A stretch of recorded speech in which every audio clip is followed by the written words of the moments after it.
64ในโอกาสนี้บรรดาญาติโยมท่านสาธุชนท่านผู้ฟังท่านทั้งหลายก็จะได้กล่าวถึงตอนเดิมของธรรมเรื่องพระละอองพระเจ้าดินเหนียวเรื่องของที่เกิดขึ้นว่านางจันทกุมารีก็ได้เอาดอกไม้มาเรียงร้อยประดับไม้แกะสลักสมมติได้สมมติว่าดอกไม้นั้นเป็นกระโจมเป็นสร้อยเป็นเสื้อผ้าประหนึ่งว่ากำลังแต่งตัวให้ลูกแก้วฝ่ายจันทกุมารก็ตัดไม้สางแดงมาตีต่อยเป็นมองเซิงร้องรำทำปากและท่าทางเฉลิมฉลองลูกแก้วของเขาตั้งมดตั้งมวลตั้งสองจนลืมว่าเวลาและเหตุพ่อทั้งสองอยากจะทำบุญเพื่อเกินจึงสมมติเกี่ยวข้องกับในส่วนของต่อไม้แกะสลักนั้นเป็นลูกแก้วเข้าทั้งสองเป็นพ่อใหม่และเป็นแม่พระใหม่แล้วก็ไหว้วอนเฮอเทพเทวามาร่วมอนุโมทนาบุญเวลานั้นทั้งเทพพรหมก็มาร่วมอนุโมทนาบุญด้วยกระทั่งมืดแล้วก็กลับบ้านแม่เศรษฐีผู้รออยู่ก็ถามด้วยความเป็นห่วงว่าทำไมกลับบ้านค่ำดึกค่ำคืนมืดเขาทั้งสองก็จึงเล่าให้นางฟังนางก็ร่วมอนุโมทนาบุญด้วยกันนี่แหละเป็นเหตุที่เขาเจ้าข้าทั้งสองสามีและภรรยานางจันทกุมารีและตนตัวของจันทกุมารนั่นญาติโยมและท่านทั้งหลายเพราะเกิดความเลื่อมใสในทางพระพุทธศาสนาอยากจะสร้างพระเพื่อเป็นที่เคารพสักการะบูชาอานิสงส์ของปุคละบุคคลใดที่ได้ส่งเสริมฝีมืองานของการที่จะบูชาในส่วนของการที่เป็นวัดวาอารามช่วยกันจัดลงแล้วสิ่งเหล่านั้นก็สะท้อนให้เป็นอานิสงส์ให้ได้สวยได้งามในญาติโยมทั้งหลายในกาลนั้นจันทกุมารก็ได้ยินคำประกาศของพญาเจ้าเมืองจักขึ้นไหวพระธาตุจอมดอยในวันสี่เพ็งซึ่งพระธาตุนั้นเจ้าแห่งนั้นปิดทองด้วยทองคำแต่บางส่วนก็แตกหักไปพญาเจ้าเมืองก็จักซ่อมแซมแล้วก็จักฉลองอย่างยิ่งใหญ่ชาวบ้านก็มีความปลื้มปิติยินดีช่วยกันร่วมบุญจึงตกแต่งต้นจีวรต้นเงินต้นทองปราสาทหอลมมีแต่เจ้าจันทกุมารผู้ยากจนอนาถาบ่มีอันยังจักไปถวายทานกลับไปบ้านก็บอกให้ภรรยาและแม่เศรษฐีก็บ่มีอันยังเลยที่จะทำบุญได้เลยพอลุงเจ้าจันทกุมารก็ออกจากบ้านเข้าป่าหวังจักสร้างสิ่งที่เป็นกุศลจักสร้างพุทธรูปด้วยดินเหนียวจึงลงไปเอาดินจากในน้ำขึ้นมาปั้นเป็นพุทธรูปปั้นเท่าไรก็บ่สวยงามปั้มแล้วก็มีการล้มเลิกนวดดินปั้นใหม่กระทั่งตะวันดินจึงเอาใบตองห่อดินกลับบ้านด้วยความล้มเหลวญาติโยมสาธุชนทั้งหลายเมื่ออาตมาภาพได้เทศน์ธรรมในสัปดาห์ที่แล้วความเดิมก็เป็นอย่างนี้บัดนี้ก็จะเป็นความตอนต่อไปติดตามต่อไปว่าในส่วนของปริศนาธรรมเรื่องละอองพระเจ้าดินเหนียวเนี่ยญาติโยมในปกที่6จะมีเนื้อความใจความธรรมว่าจะใดก็จะเทศน์ธรรมเป็นวาระเป็นธรรมพื้นเมืองซึ่งก็ไม่มีเจ้าภาพแม่ครูเป็นจิ๊บแม่ครูเปรมจิตอุปพันธ์บ้านสันปะซักอำเภอสันทรายเชียงใหม่ ได้มาเป็นเจ้าภาพเก่าเจ้าศรัทธาในโอกาสนี้ในญาติโยมต่างทั้งหลายก็ต้องขออนุโมทนาขอบคุณศรัทธาคือความเชื่อประสาทะคือความเลื่อมใสเมื่อญาติโยมมีศรัทธามีความเชื่อความเลื่อมใสเกิดขึ้น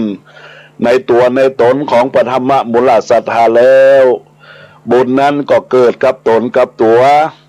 อย่าได้ไปทวงข้องอะไรอันใดที่เป็นสิ่งที่เป็นลบ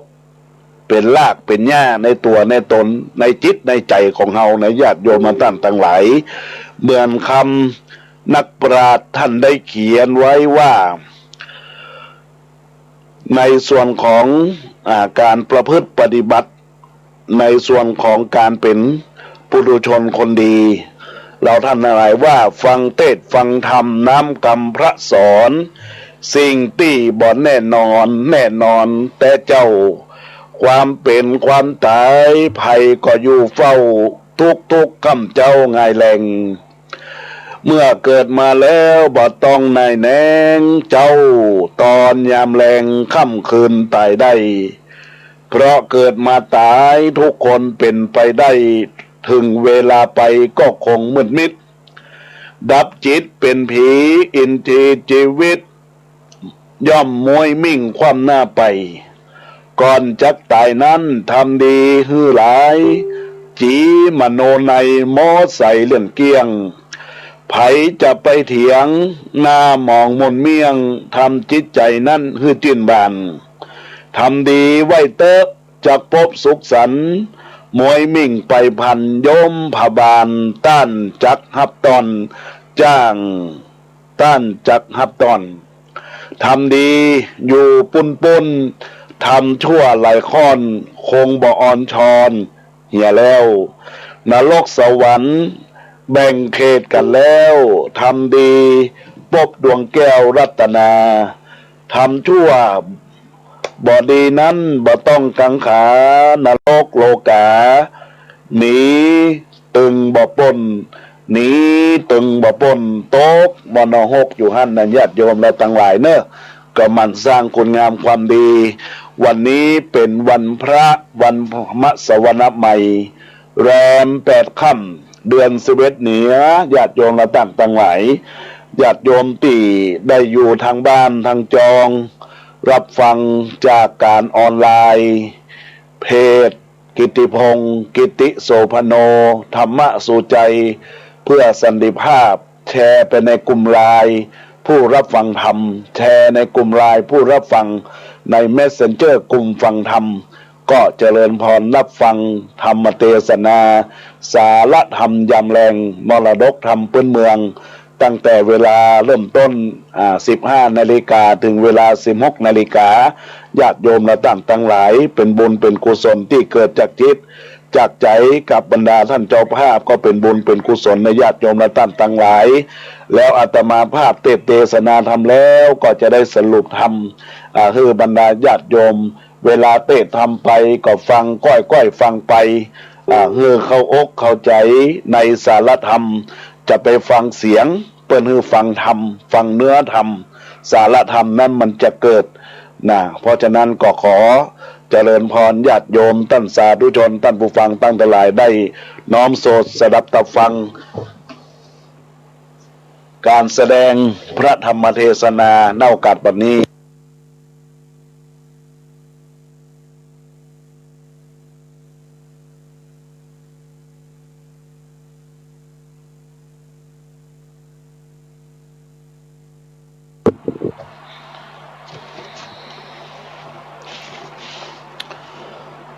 นะโมตัสสะภะคะวะโตอะระหะโตสัมมาสัมพุทธัสสะสัตตามานาวปิโสมานาคาตัวสุวรรณมัญญังเจ จิตังโอปาทาเอกลาจาอติปาเจติยังรัสนาทานังโกสลเจติญาณรัตนานังสาธโวโดลาสัมโปลิสะตังลายตั้งยิ่งใจน้อยใหญ่อันมากไฟตั้งบนเพื่ออุดหนุนส่งโยเธอได้อยู่เจยบานจึงละการมวลโมอันมีอยู่เกหาปากันมานั่งไกลฟังธรรมพระเจ้าฟังตั้งวิทยุคลื่นต่างๆนานาอันมีขึ้น104.50วัดฝ่ายเงินขึ้นวิทยุ98.75วัดหน่วยตองสักขึ้นวิทยุวัดประบาทอุดมฟังมนแสงเดือนธรรมสีปันเงินและบันต้งเรดิโออำเภอสันปะตองและฟังในเฟ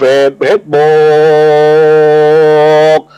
ในกาลบัดนี้ก็เฮินยกมือไว้ฟังธรรมจงจะจำแต่ตน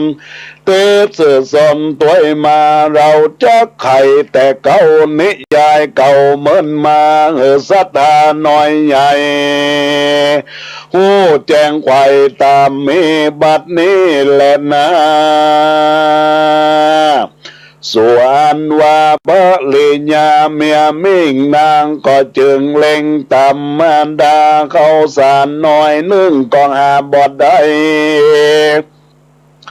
เขาตอกดอกไม้ก็บองหันบ่มีตังหมากและเมียงปัดของเสียงแล้วก็บ่หานนางยิ้มตันใจแสนลำบากอันพวงหากจำมาได้ยังขันครูแยงพ่อกลัวดูแล้วเราก็บอกหันสักงามเผาควรใดนางก็แข่งใจบอกเรา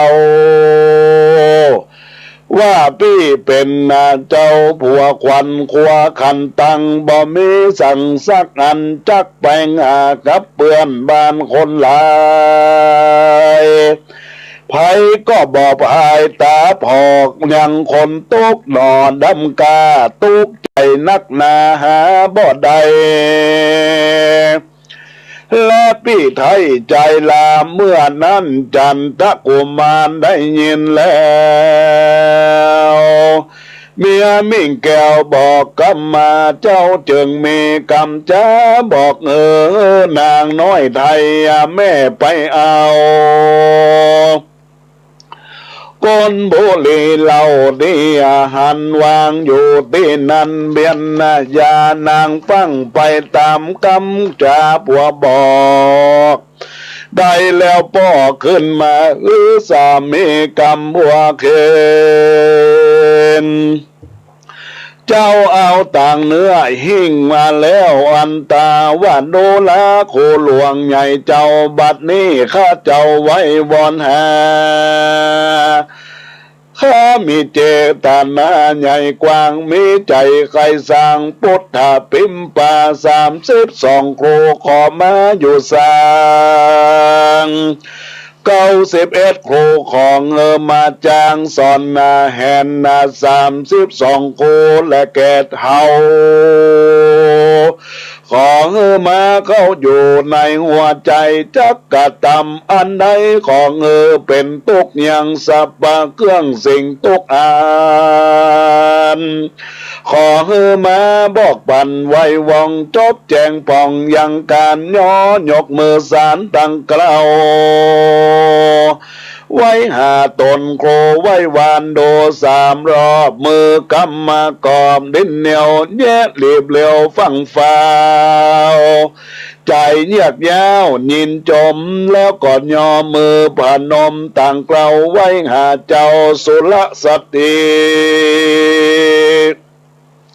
แล้วเจ้าดำเลแต่งดินก่อนพันนาตั้งแต่หัวย้อนลงมาแปลงศพปาตาและนางามเหลือกว่าอันแปลงเป็นวันวาปี้ปื้นใจกาตบหน่อยเจ้าแต่งข้างก้อยดีงามลักขณะธรรมดวนโถกเป็นสารูปเจ้าปิมปาแปลงมือและขาดวนโถกสารูปเจ้านางแนวว่าโอบต้องแอวแบบเบางามแต่เหล่าเจ้าแปลงผิวปันแสนสะอาดเหลี่ยมมะมาบพอตาเหมือนเอาคำคามาสอดมีบัวตลอดเรื่องไรมีรัศมีใสผ่องแผ้วแย้งพอแล้วกินใจบอกเคยหันในและใสเจ้าก็ยกมือไหวซาส่วนนางเมียก็มาหาบอกแม่ออกไทยก่อนยินจมเขาสามคนย่อมือต่างเกล้าไว้สาพระพุทธเจ้าปิมปาและนาศรัทธาสัพพัญโยตนเป็นโคพันเผายศตัวเต่าโลกีจะไข่อาทะบาเลมาแจงพระก่อแสงเทศนาเป็นกาถาวาตตามานะโวปิโสมนาสากตวาโสวันนามายังจิตตังดังเอปิขเวดุลาภิกขุตังลายในเมื่อใจตุกขตาแต่งแล้วยังรูปนอกแก้วโพธิญาณหวังใครเถิงนิพพานอันผ่องแผ้วเหตุเพราะใจหนอแก้วบ่มีสั่งเป็นตุกขังนักแก่มาสร้างแต่กองบนเถิงวันลุ้นจักกว่าจ๋าว่าฮือเมียแปลงว่าดูแลเจ้าเตรียมแผงหัวยินดีข้าก็มีปิติสลาบเหมือนดังได้อาบน้ำปอกระแก้วแสนให้ข้าได้ยินเสียงไข่พระเจ้าประกาศว่าจักแบ่งปล่อยพระธาตุยอดตาลข้าก็มีเจตนาบานแปลงแต่งรูปพระธาโลมแห่งปิมปาบัดนี้แลนาเข้ามาหมายเปิงอาสะไหลเสิงคำแดงขอพระจอมมาแปลงงานหนอฟ้าปอภายโบสถ์ข้าเขาว่าบนหนึ่งลาตั้งสุตวาลาจะอาหาส่วนอันว่าประญาตนใหญ่กว้างได้ยินคำตุกตาไพรน้อยมาจา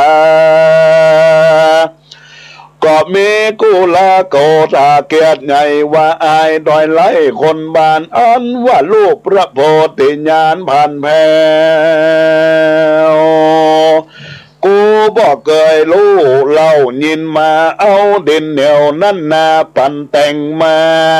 ถูกตามตำแหน่งโบราณเปิ้นเอาเงินและข้ามงามมาหล่อถูกตามมาแบบนอคนแปลงก็อันก็เอาตองเหลืองตองแดงนั่นเรามาหล่อรูปพระเจ้าโปตาบ่อันก็เอาจันขาวจันแดงมาตบแต่งจึงจะถูกตามตำแหน่งปิมปา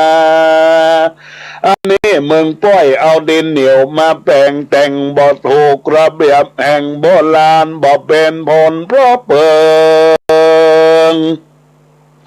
เพียงสมปานเมืองแต่เป็นนาทาสแก่หายหักสมมาเปิงกับดินเหนียวพระเจ้าของเมืองแต่เราทุกประการเมืองอย่าได้ร่วมตานกับกูสัญญากูบ่อนุญาตปั่นเมืองว่าอันแลส่วนวัตถุกตามหาสัจเจ้าก็มีความโศกเศร้ามองใจมีน้ำตาอาบนา ก็จากพระเจ้าฟ้าลีลาพา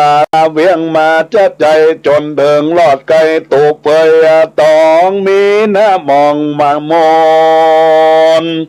ปากบ่ป้นเสียสมมาแล้วก็เจ้าก็เต้าซบเศร้าเงาบ่ปากน้ำตาหากล้ำไหล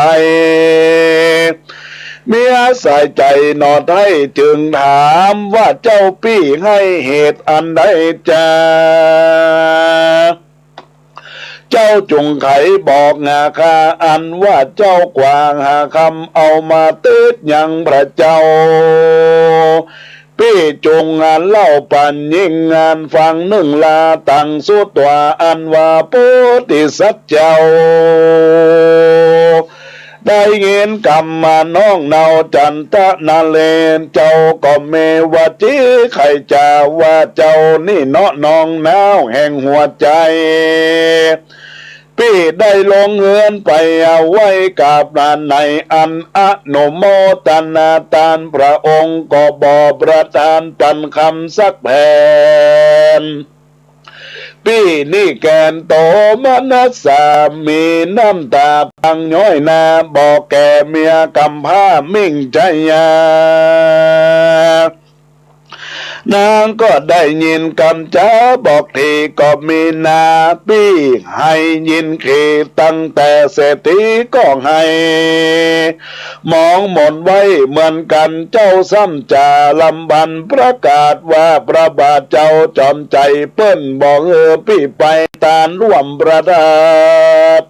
อันได้สะอาดบนนาเขาเปิ้นบอกเฮาคนไร่ปากันไปไว้ทาดหัวเปียง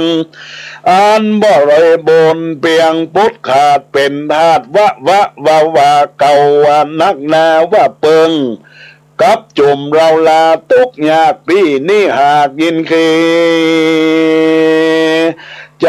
บอดีเหลือจักบอกจึงได้แต่เตาบอกขึ้นมานางฟังสามีกาบอกกล่าวใจงอนพระบ่าวปั่นไฟ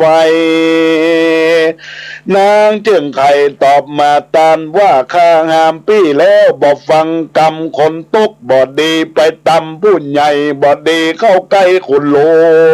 วงคนตั้งปวงดูแขวนนักแก่บอดีคบกู้แว่คุณนายบอดีเข้าไปกายอยู่ไกลมักจังได้กำประสูตเจ้าว่าจ้าเจ้ามีกรรมโศกาโศกเศร้าจึงบอกแก่นางเน่าเหล่ากาไข่แจงว่าสลีจอมแปงเอ่ยนางลักปีของตาเฮามีก็เหมือนนากันบ่มีลายเราก็จักงาจ้างคนนาขายยังคำมานี่แหละนานแล้วก็มากระทำมาคนในกางคำมาใส่ตามใจไฟเรามีแปลงใจดีเอาแต่เจ้าอย่าโศกเศร้ามองใจมีอันใดก็ตามอันนั้นตามฐานะฉันเราคนพาลและเจ้าเอ๋ยอาดากาสโกเทวาลาจาปตุกัมปลาศิลายังตกตังพุทธรูปังสุวรรณมายังวิจิตังดังเอดุลาปิโกเจ้าตังลอยปางเมื่อสองสมสายกำผ้าได้แซ่ซาพุทธปิมปาเอาดินเดียวมาแปลงหูจับตาถูกวันเดมแต่บ่มีสุวรรณมณีคำใส่พุทธรูปไทยดินเหนียว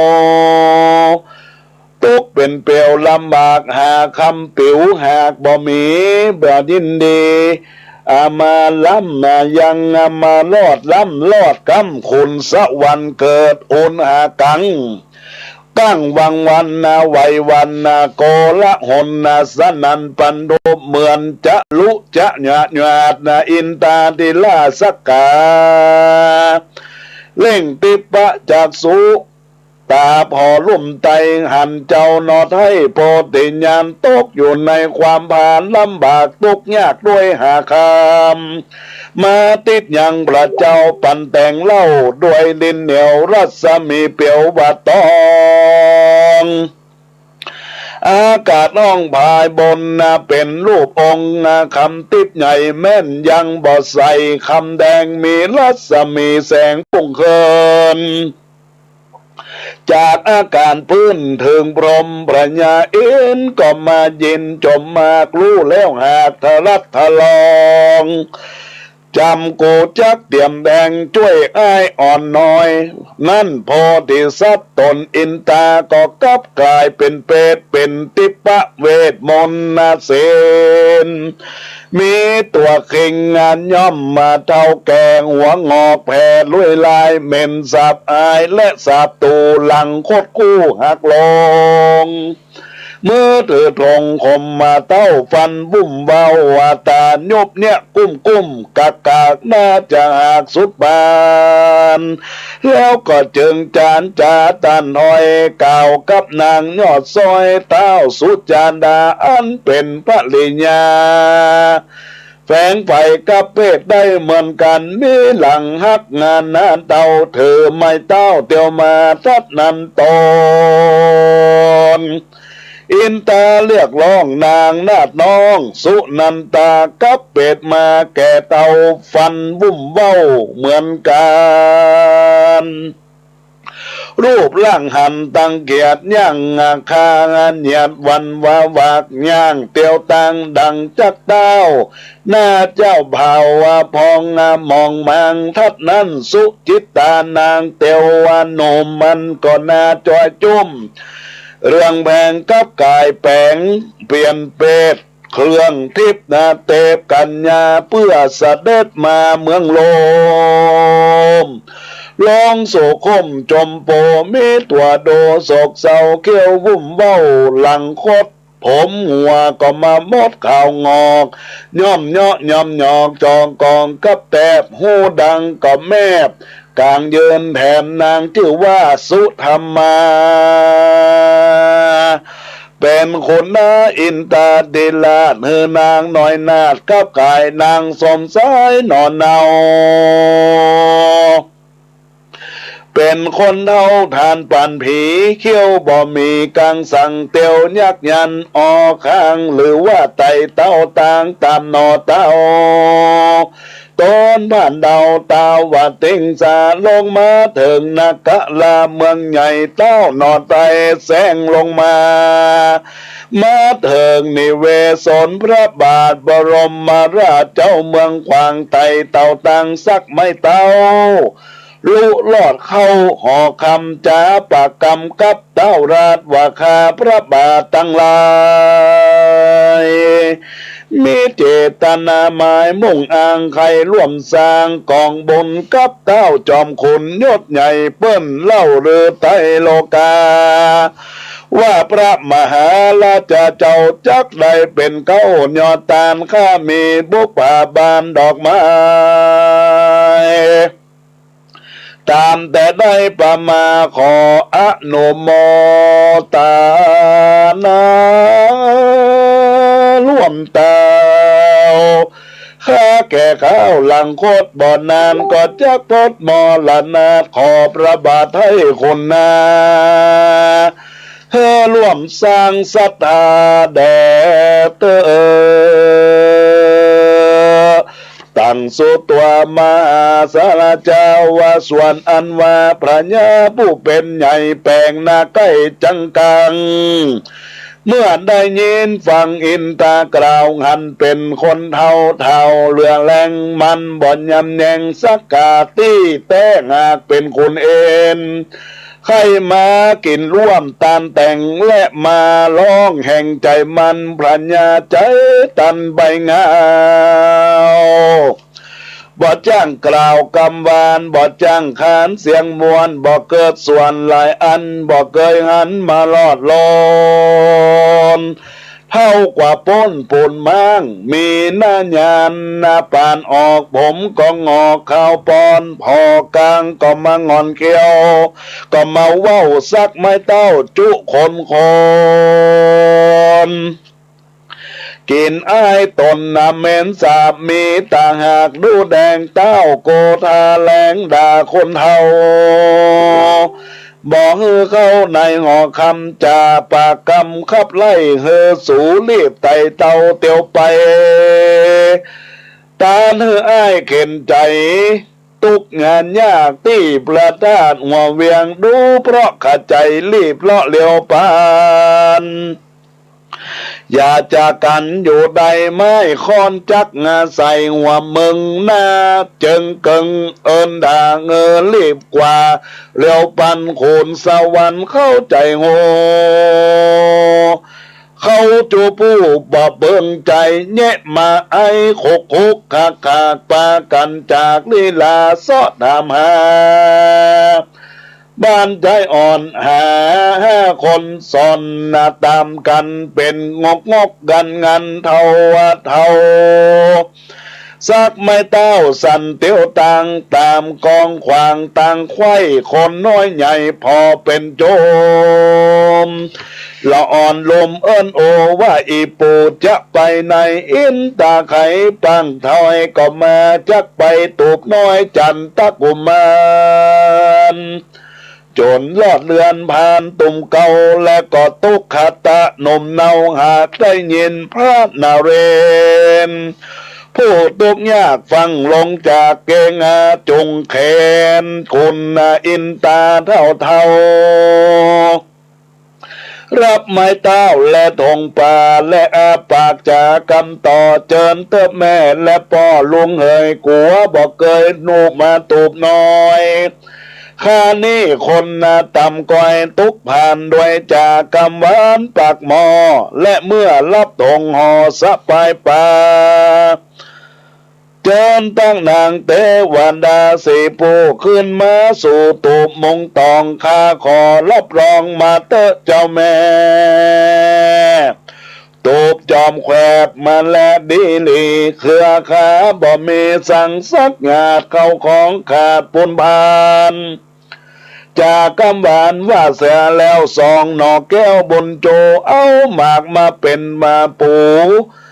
น้ำเข้าว่าสู่5 เท่าเสวยชันส่วนคุณสวรรค์ตนวิเศษที่กำเปดลงมาจึงเจนจ้าถามว่าดูกาลาใจกำบาคนพานจันทกุมารนอนเอาตั้งแม่เก็บเจ้าและเมียแปลงอยู่เลี้ยงแผงและแห่งห้องป้าปาดของโลกากังวลใดบ่มาไกลยังบอกใครเจ็บตนและเลือเมื่อนั้นตุกขตะหนุ่มน้อยจึงตอบถ้อยคำหวานว่าข้าผู้เป็นหลานหนุ่มเนาบ่โศกเศร้าโลกาตั้งมันดาและเมียเมงก็บ่สิ่งคิงของความสั่งปันดังลุงพร้อมกันตั้งโมยังสุขอยู่สบายใจ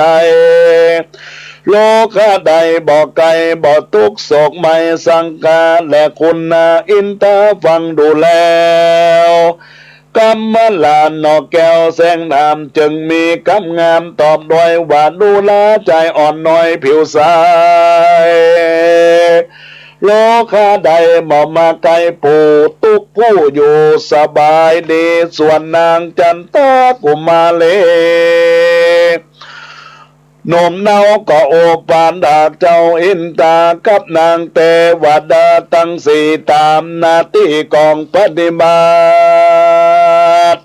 บ่เฮอได้ขัดของโลกวัดห้องของนางว่าอันเตอ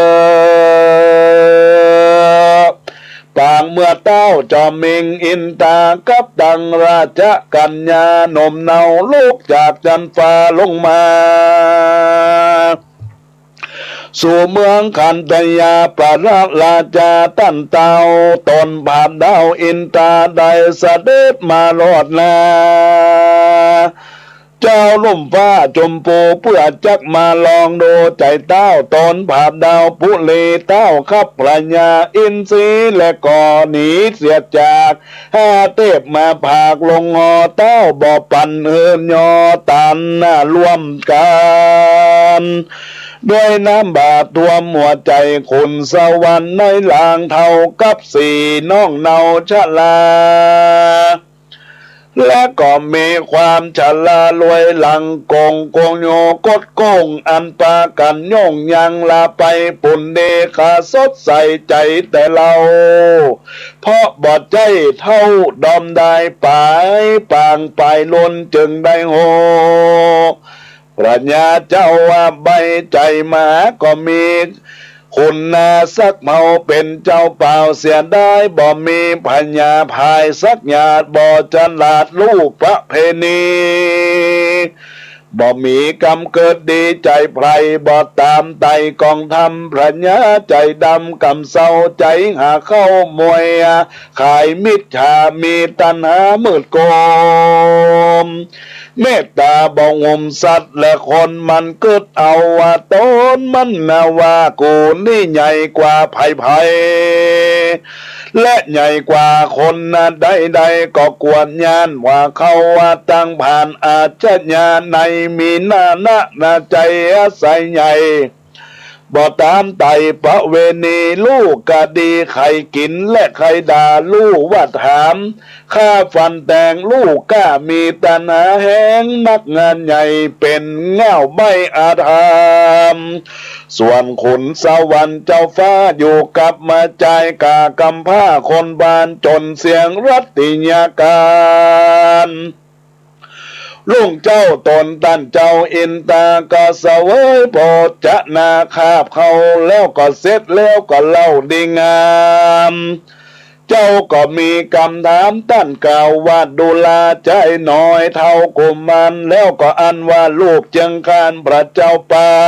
นที่เอาดินแต่งนั้นเป็นองค์ลงมีใจจักงาจังใครพอเป็นการลองใจหนอกุมารเจ้าก็มีกรรมมาจาวานอันกล่าวต่อยว่าข้ามอนน้อยเอาไว้ห้อมใจข้าคนอินตาจวนนางตั้งสี่ป้ากันตี้ลูพาหันพุทธปิมปาสาลูกเจ้างามบ่เศร้าเหลือตาเหมือนเอาคำมาตืดใส่หาเต้าในจื้นจมบานโทมานาการบ่ผ่อนปางเมื่อหันพระเจ้าอ่อนดิ้นเหนียวเพวข่าวเกี่ยวว่าสุกบังรัศมีดังเปลวไฟเจ้ากุมารไขบอกลอยว่าข้ามอนน้อยตุกหิวหาคำเปียวก็บอดได้จักเอามาตืดใส่องค์คำตุกใจคำนักแก่จักเพิ่งแม่ก็มอมมีสร้างเจ้าอยู่ในเกหังตบน้อยวันหนึ่งข้าก้อยเตียวไปเถิงที่ในหอคำประสาทคติยาปราชราชาจักเบิงกับมาบรัญญาเต้าใหญ่ด้านก็มาเอาใจใส่และเหนียวว่าพระเจ้านินเหนียว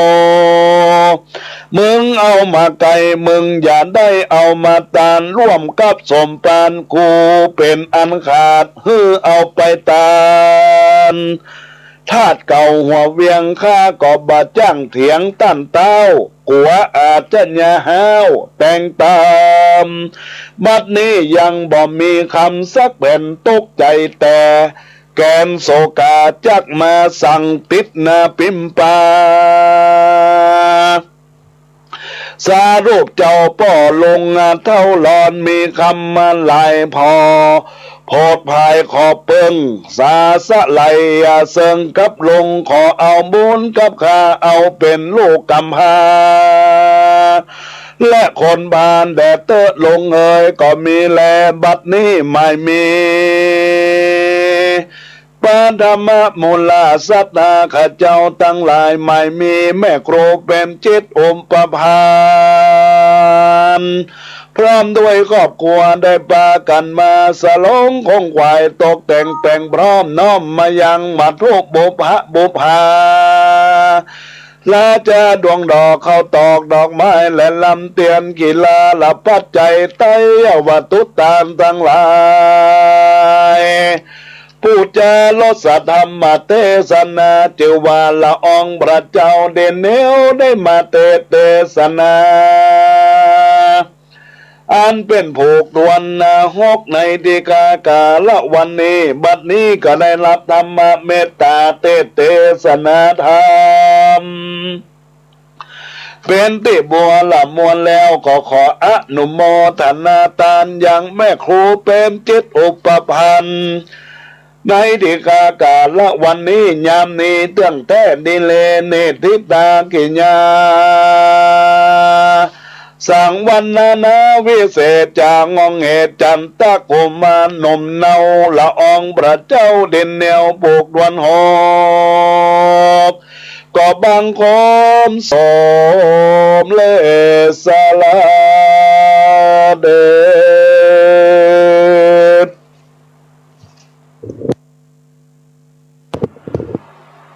ตั้นอุบาสกอุบาสิกาทายกทายิกาสัทธานบุญตั้งหลายทำติเทศนาธรรมจบลงไปเป็นธรรมวัดปืนเมืองล้านนาในผูกที่6ละอองพระเจ้าดินเหนียวได้จบลงไปเป็นที่เรียบร้อยบรรดาคณะศรัทธาญาติโยมท่านสาธุชนท่านผู้ฟังท่านทั้งหลายได้รับฟังไปแล้วสารธรรมในโอกาสที่อาตมาภาพได้แสดงธรรมได้จบลงไปแล้วอาตมาภาพก็จะได้สรุปแล้วก็จะได้ปั่นปอนเฮือเจ้าภาพเจ้ากันที่ได้ปูจาพระสัทธรรมเทศนานี้เพื่อเป็นบุญเป็นกุศลกับตัวกับตนและเป็นการปูจาการน้ำกับไฟสนับสนุนการลิงก์สัญญาณผ่านทางอินเทอร์เน็ตและเป็นการปูจาการห้ามการเฮียนของพระเจ้าประสงค์องค์สามเณรของวัดสันขยอมและตลอดถึงการที่บรรดาญาติโยมได้มีความตั้งใจเพื่อที่จะได้จันลงซึ่งพระพุทธศาสนาตามเจตนารมณ์ที่บรรดาญาติโยมได้ตั้งอกตั้งใจเนื้อธรรมใจความธรรมที่เกิดขึ้นนั่นก็คือลุงเจ้าที่นางจะที่จันทกุมารได้ร่วมกับภรรยาญาติโยมและท่านทั้งหลายแต่งตันขันครูนางก็บอกว่าจะหาหมากเมี่ยงปุรีได้ที่ไหนไปขอบ้านไหนไผก็มาฮื้อไผก็บ่ได้ไปบ้านใต้ก็บ่ฮื้อไปบ้านเหนือก็บ่ฮื้อตะวันตกตะวันออกทางไหนก็บ่ได้สักทีสามีของนางจึงบอกนางคือไปเอาก้นบุหรี่มาทำขันครูญาติโยมทั้งหลายนี่เพราะความศรัทธาเลื่อมใสที่จะสร้างคุณงามความดีแต่แล้วมันบ่มีอย่างซากอย่างหมูจะเนี่ยจะได้รับคำจากสามีของตัวเองในโอกาสนี้ก็จึงได้ไปเอาก้นบุหรี่มาแปงยังเครื่องขันครู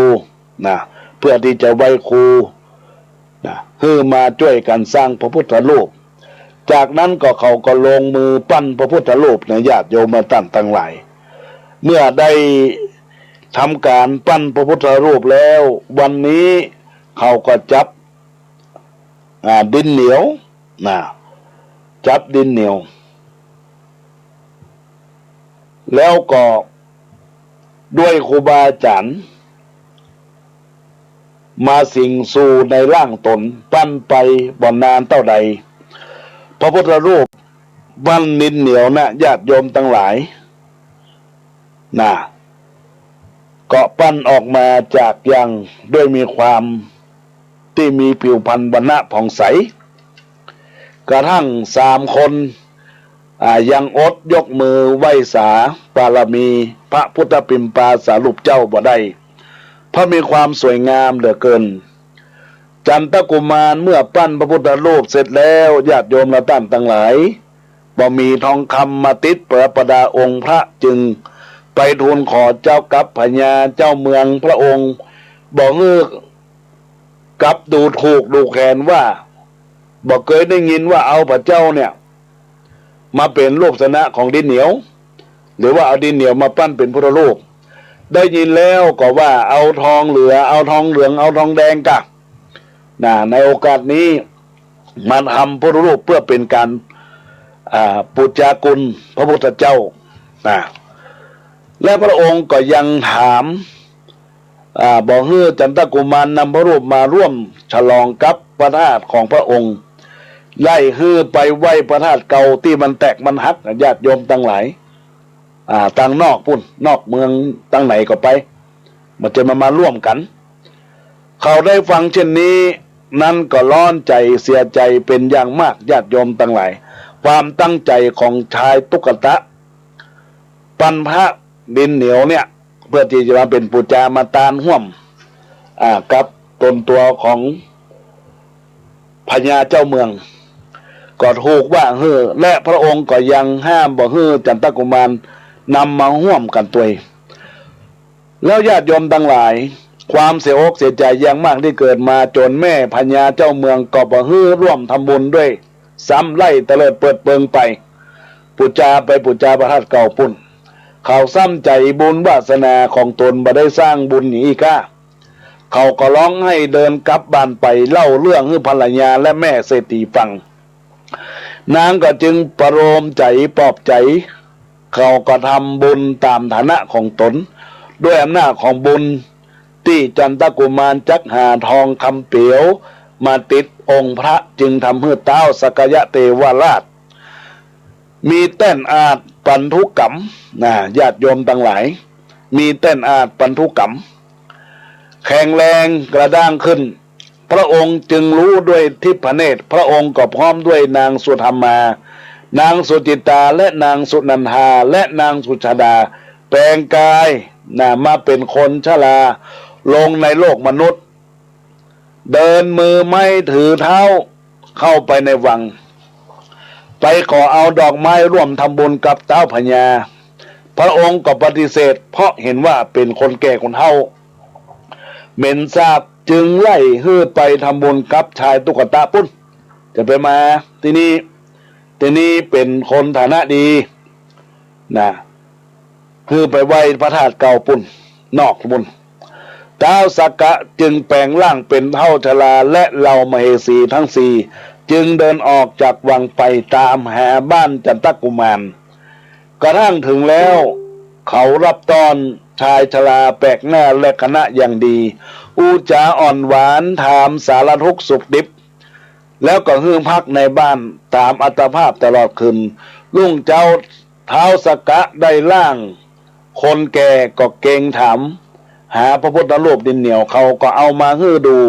เขาก็บอกว่าอยากติดทองคำเปลวแต่บ่มีเงินไปขอพญาคันติปราราชราชาก็บ่กับไล่ออกมาจะไปถวายที่พระธาตุเก่านอกพุนะ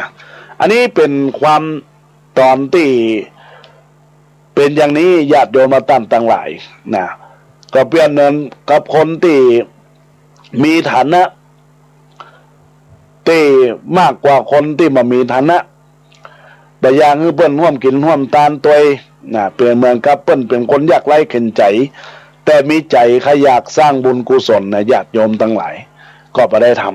ำเรื่องราวทั้งหลายทั้งปวงที่อาตมาภาพได้สรุปทำจบลงไปนี้ก็ถือว่าเป็นกาละที่เราท่านทั้งหลายได้พอเข้าใจว่าสิ่งทั้งหลายทั้งปวงที่เกิดขึ้นในเรื่องของชายตุ๊กตะที่แปลงพระเจ้าดินเหนียวเนี่ย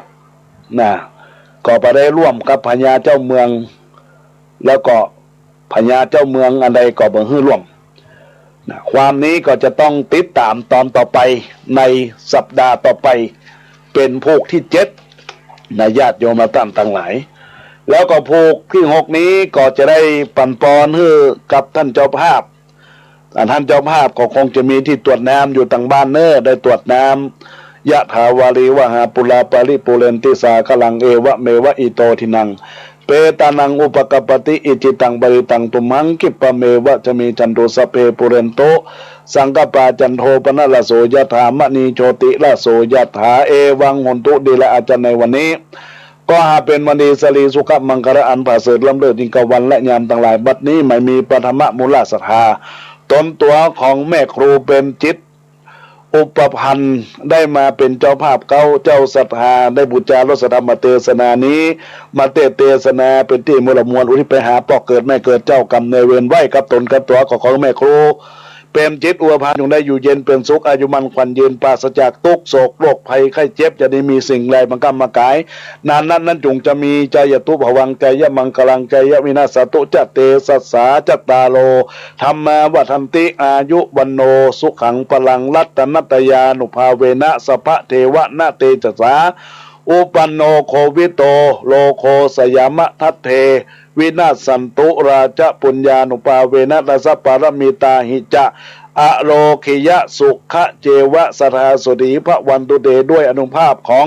พระรัตนตรัยและสิ่งศักดิ์สิทธิ์ทั้งหลายเทพไทยเทวาจงปกปักรักษาโรคโควิดที่เกิดขึ้นจงวินาศไปสยามรัฐด้วยบุญบารมีแห่งพระสยามเทวาธิราชและอำนาจทศบารมีของให้แม่ครูเป็นจิตอุปพันธ์พร้อมด้วยศรัทธาอุบาสกอุบาสิการับฟังธรรมเทศนาในโอกาสนี้จงพ้นโรคพ้นภัยไม่มีโรคมีความสุขตลอดกาลละนานเทินขอจะ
เสียงกองเสียงกองเสียงมองต่ำเข้าเสียงตุเจ้า